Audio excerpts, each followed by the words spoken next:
আসসালামু আলাইকুম রহমতুল্লাহি বারকাতুহু। আশা করি সবাই ভালো আছেন।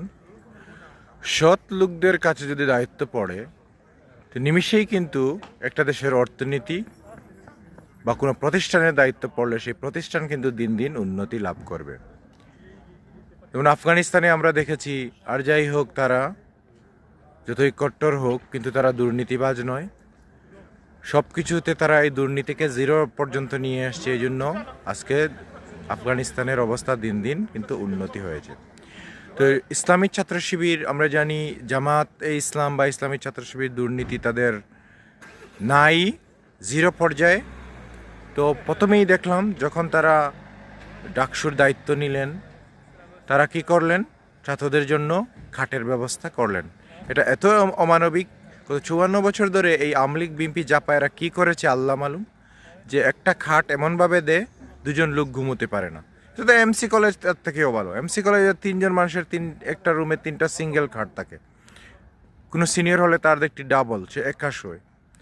তো এই অবস্থার মধ্যেও কিন্তু ঢাকা ইউনিভার্সিটি প্রাচ্যের অক্সফোর্ড বলা হয় নেই, একটা ঘুমোবার খাট নেই।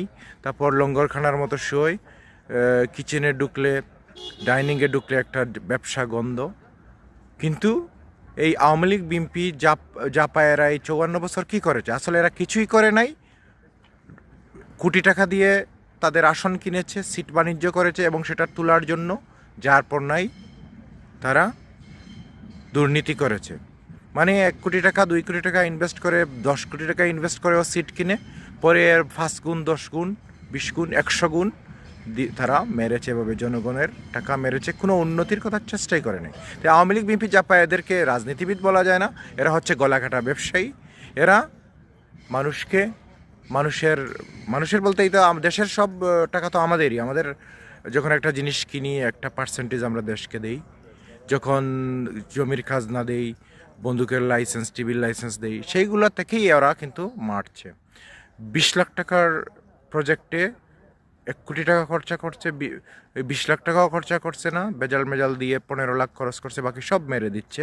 ইঞ্জিনিয়াররা মারছে, সচিবরা মারছে, রাজনৈতিক পার্টি মারছে, সবাই মেরে মেরে মেরে মেরে আজকে এই অবস্থা করেছে দেশের। তাই আমাদের সব কিছুর পরে দেশ উন্নতি হতে হলে সৎ লোকের এবং সৎ শাসনের বিকল্প নেই।